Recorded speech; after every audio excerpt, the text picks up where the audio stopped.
Welcome back to another episode of Rock Boys Football Dill. Sunday afternoon, some massive news for the Georgia Bulldog fans coming out of the transfer portal. Zachariah and his brother Zion Branch committing to Georgia. Obviously, the headliner being Zachariah Branch at wide receiver. What a debut for the Georgia commitment sweatshirt. One of the bigger commitments that we're going to see in this transfer portal window.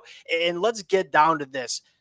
The biggest goal for Georgia going into 2025 is we got to get difference makers on the outside. I mean, you take a look at how Notre Dame played Georgia in that bowl game or in the playoff game.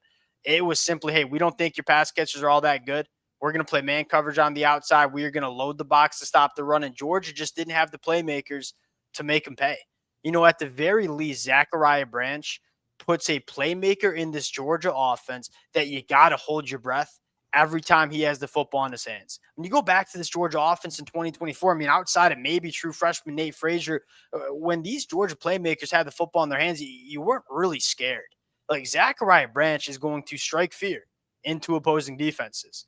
Now, the conversation I think that is most important to have is, as a pure playmaker, Zachariah Branch is really special. You can't argue that. But as a polished wide receiver, there's a lot of room for growth. How do you get that out of him in 2025? That's the conversation that I think is most important for Kirby Smart and this staff. Fired up to get into it. Before we do, and as always, appreciate you guys rocking with it. It's been a blast breaking down these transfer portal commitments, and all the support y'all have shown the fellas means the absolute world. If you guys do enjoy the content, consider subscribing to the channel. Dill, as somebody who's watched a lot of USC football the last couple of years, obviously have watched a lot of Zachariah Branch.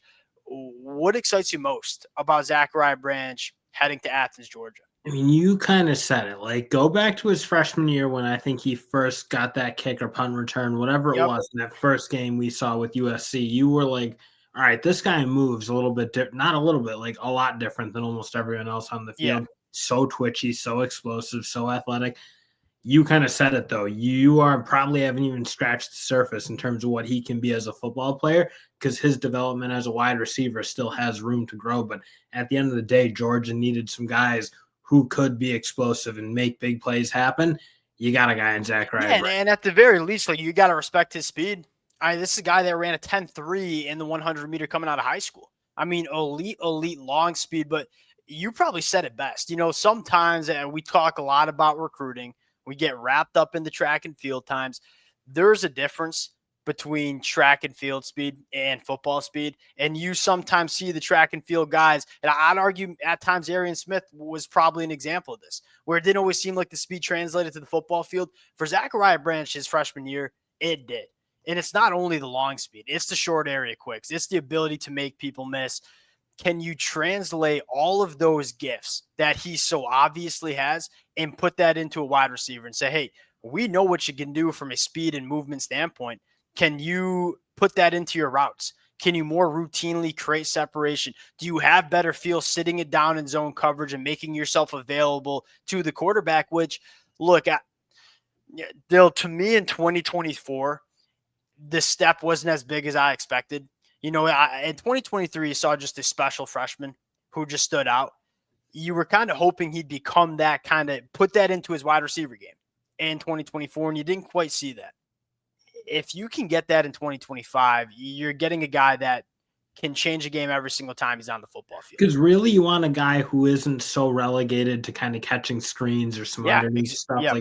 And that's really where he was at, because he didn't catch the ball well in traffic, didn't feel like he was running particularly great routes typically, and creating the amount of separation down the field. Should be. Exactly, should be able to, because when you move the way he does and when you can get in and out of your breaks as quickly as he can, you should be able to be open more often than he is. So again, he was able to be relatively productive for having a very limited route tree, if you will, at USC, because he's obviously a freak show. But you're right, there is an element. And frankly, Georgia needs it as much as anyone. Like, they need more consistency from that position. They don't just need home run ability. Like, they need that to an extent as well, but they need much more consistency. So that's an area where he's going to need to really grow into if he's going to really, I think, help this Georgia offense in the most productive way. And I think there's no doubt he immediately helps this Georgia offense, because at the end of the day, just as an offensive weapon, like giving him screens, giving him end arounds, we talked about this on Friday afternoon, Dill, that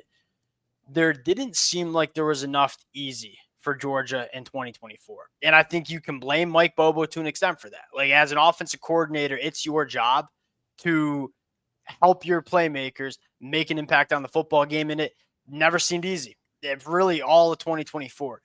Zachariah Branch is a guy that allows it to be a little easier. You know, you give him an end around, you give him a screen, you give him the ability to have the football in his hands, and that's easy ways to create explosive plays. Now, how much can he develop as a wide receiver? That's the conversation. I think what it should excite Georgia fans, for me at least, is the sky's the limit. I mean, this kid can be special if he puts it all together.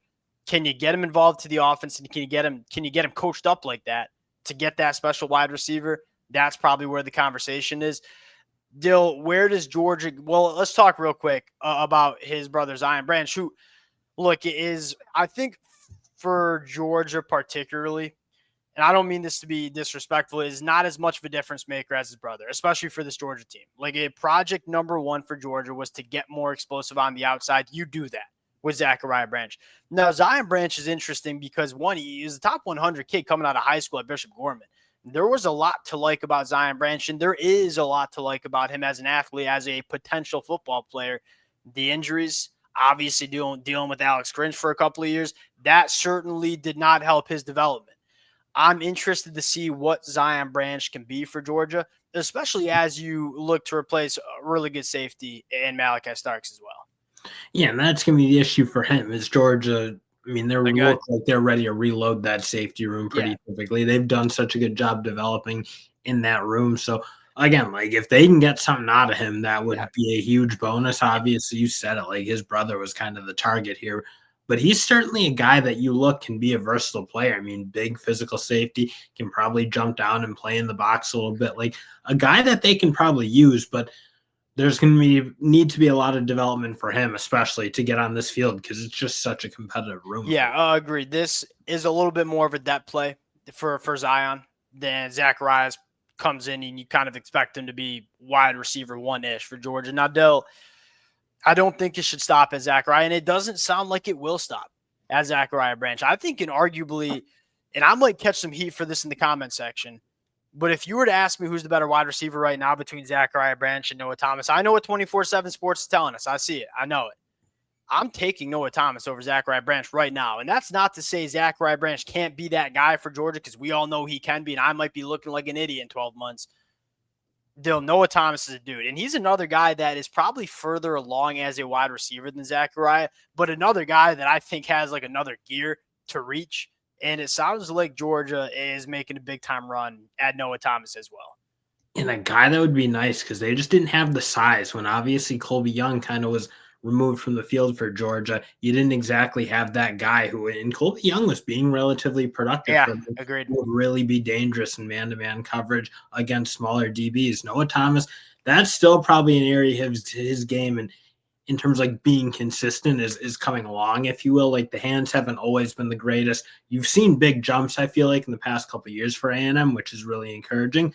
But he is at least a physical frame and has shown that ability to be dangerous in those contested catch areas that, again, Georgia kind of lost when Colby Young wasn't on the field. And I love the potential of Noah Thomas and Zachariah Branch, because it's not like they're eating each other up. Like, they're two different kind of wide receivers who are going to be on the field at the same time.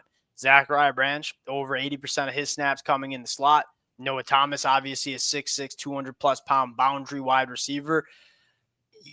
I always say Noah Thomas, for being that big of a guy, is a really good mover, in my opinion. Agreed. That's one thing that really makes you interested to see what he can become as he gets more consistent. Because, again, sophomore and junior year took a big jump, it felt like. Now what can you do taking that jump in his senior year, if you will? That'll be interesting, because, again, there's not a lot of guys at that height and that size who move the way he does and can run routes the way he does and accelerate and take things to the house. Like, he was able to be that guy for A&M, and that wasn't a super explosive offense. So if you get him in a room that's a little bit more crowded and a little bit more competitive, it'd be interesting to see what he can kind of blossom into. I agree, and you want your wide receiver room looking like a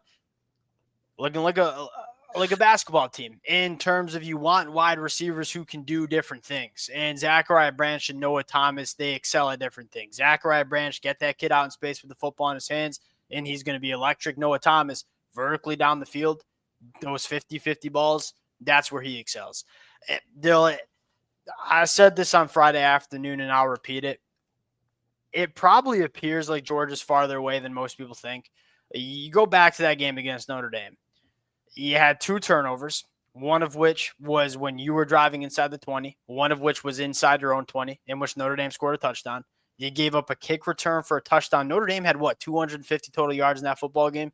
Like, they had one glaring problem in that, they're also playing with a backup quarterback, which is probably important to mention. They had one glaring problem all year. Not enough difference makers on the outside. And it ended up, to me, being the Achilles heel. Like, Notre Dame wins that football game because Georgia didn't have the guys on the outside that Notre Dame had to respect. And frankly, they were further away than Georgia team should be at this point. Like, you look like they hit a lot of guys on the transfer portal last year. Like, this will be a big year for kind of development, I think, in this room, because it didn't work out. And again, it certainly wasn't a talented enough room last year. You're still going to have some guys kind of coming up through the pipeline, if you will. But this will be a big year for that offensive staff to see what they can do, because as much as like the talent and guys are dropping way too many passes, that was super frustrating, obviously. But the development needs to be better in this room, plain and simple, in my mind. Yeah, I think that's fair. I also just think they didn't have the guy. I mean, we and you, because we probably differ on that. I think there's a lot of people who are on your side with like, hey, the coaching staff just didn't do well and good enough. And I think that's true. I'm not arguing that, but I also think that there was just you look at the teams, a lot of the teams that are winning national championships and competing for national championships, they got dudes on the outside. Georgia did. And it's nice to see Georgia. That's the benefit of being Georgia and how you recruit on the high school trail. You don't enter an offseason saying we got to refill our whole team. Like, it's just that there's one glaring problem. And if they fix that problem going into 2025, this team's going to be right back where we're used to seeing it. We'll cut it out there. Appreciate you guys rocking with it. If y'all do enjoy the content, consider subscribing to the channel. Dill, I get the feeling that this is not going to be the last commitment we're talking about. I think Kirby Smart's going to be working his tail off to fix some of the problems he saw with this roster in 2024. Appreciate you guys, and we'll talk to y'all later.